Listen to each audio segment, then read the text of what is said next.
good evening. It is 6:15 p.m. Cameroon time and time for the news on Canal, the international broadcasting from that Douala. First, our top stories. Here's Kejang Henry Atembe. Little read it word complications from abortion to with prime time anchor.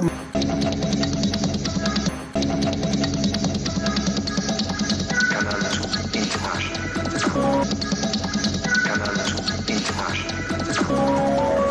Haram has left at least 10 sadly in fire. Here's Sharifa Saleh. In the latest wave of violence in Cameroon's extreme north, the attacks and machetes stormed the village around 10 p.m.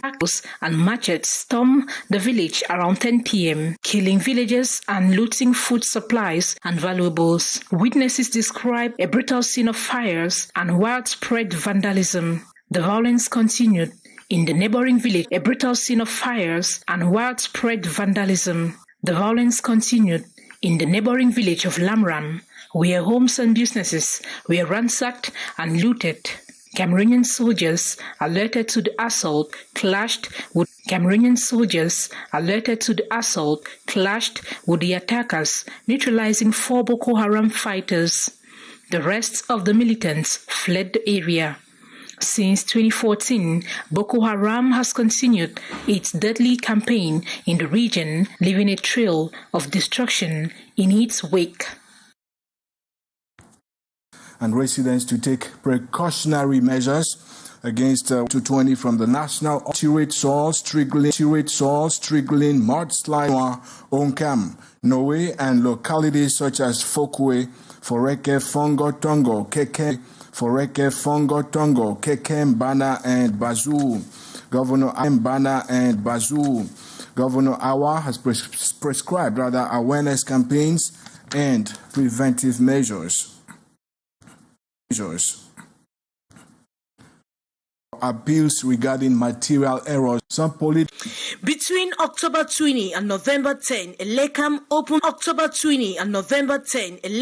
opens a window to address potential material errors, to have uncovered cases of partial publication, which he argued could create a significant information gap and hinder voter access. Election Cameroon For consultation. Zipan voiced concern over the incomplete publication of electoral lists, stressing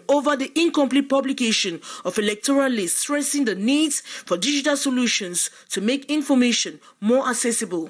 He advocated for online access to help voters verify their names, voting centers, and voting stations more efficiently, emphasizing that the public nature of these lists is not just advantageous but legally required. Of the public will be forwarded.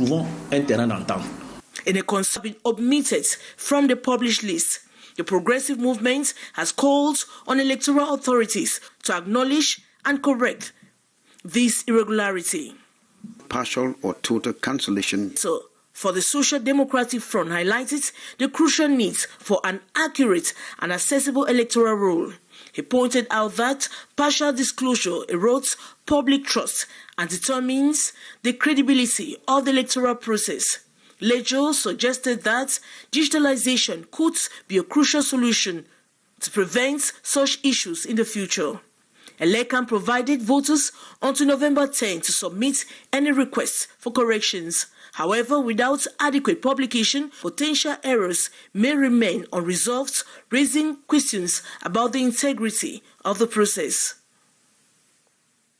CAM's claims of rejecting over 100,000 voters due to fingerprints and duplication issues. Speaking at a press conference earlier today in Yaoundé, 14 in Yaoundé, the national president of the Cameroon Renaissance Movement raises dust on two vital: the rejection of over 120,000. How can he allow himself civil and a huge scam by our country in 2012? The citizen for lack of freedom. Whose fault is it? He describes such as a calculated game. And the political areas that are and West regions mostly. In the same light, the leader of the opposition outfit at the Oja Party headquarters reiterates legal actions against 3 members of the Constitutional Council for violating the laws of the institution, complicity with the CPDM at the detriment of the opposition. He challenges the 2 institutions to do the needful to avoid pushing Cameroonians towards the violence path. Employment rate, the needs of the job market in the country. Here's Beatrice Ngamo from Yaoundé.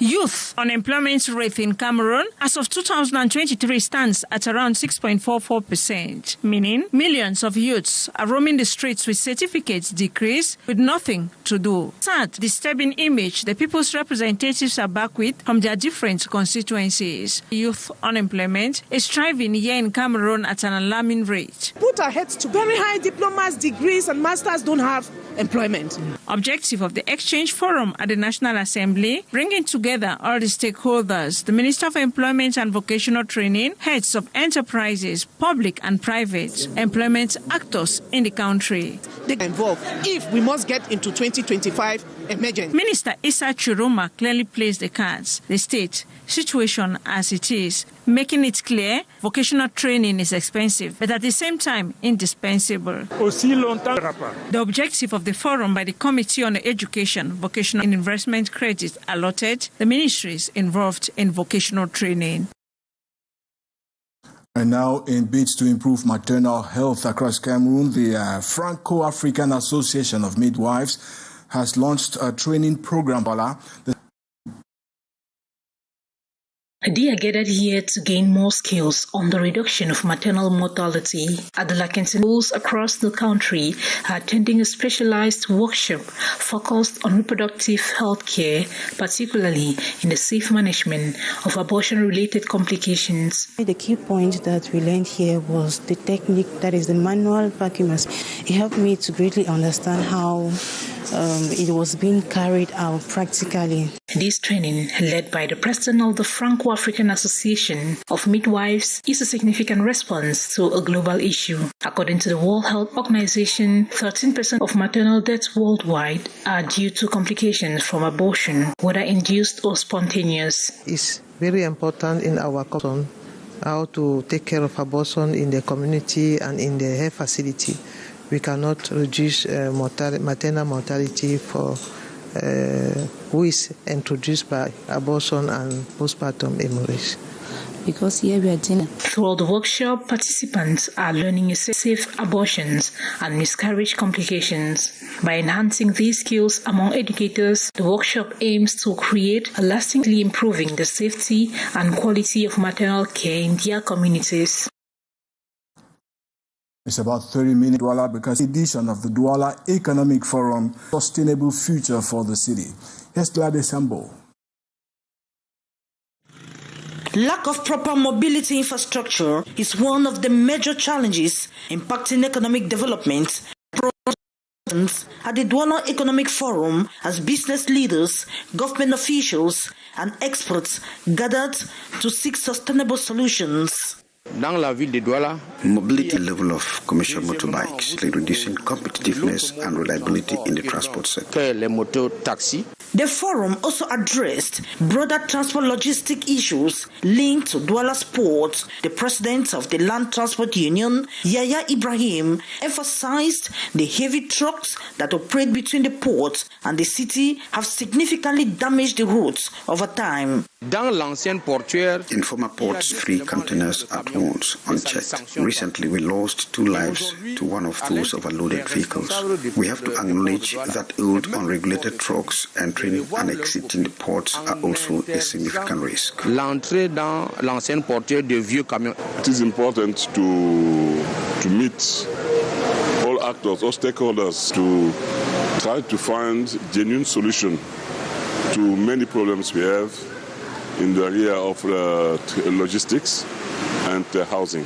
economics Professor Desiree Avum emphasized that for Cameroon to fully benefit from its import substitution policy, improvements are essential beyond transport, logistics and housing. Key recommendations include developing strong institutions, building resilient infrastructure, enhancing energy supplies, and strengthening local technical expertise to support processing industries. And beyond Cameroon, now we take you over to the U.S., where outgoing President Joe Biden and President-elect Donald Trump met at the White House Wednesday in a historic moment marking the transfer of power. Biden invited Trump as a part of a long-standing tradition that underscores the peaceful transition of government. This marks the first time the two men have met since their presidential debate in June, which occurred shortly before Biden announced the end of his re-election campaign. Wednesday's meeting came as a sharp contrast to the 2020 election, when Trump categorically refused to meet with Biden, citing baseless claims that he had not lost the election. Here now is how yesterday's White House meeting looked like.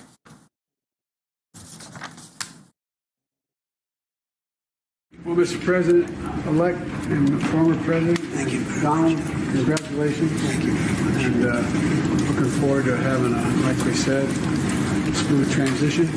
Do everything we can to make sure you're accommodated, what you need. And we're going to get a chance to talk about some of that today. So good.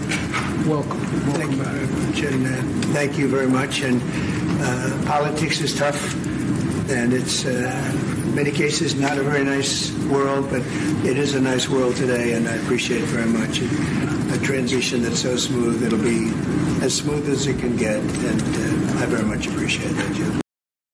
Sincere thanks once again for keeping us company. That wraps it up for tonight's edition. Keep the rendezvous tomorrow. Meantime, up next, Janice Kamga comes up with the debrief. Bye-bye.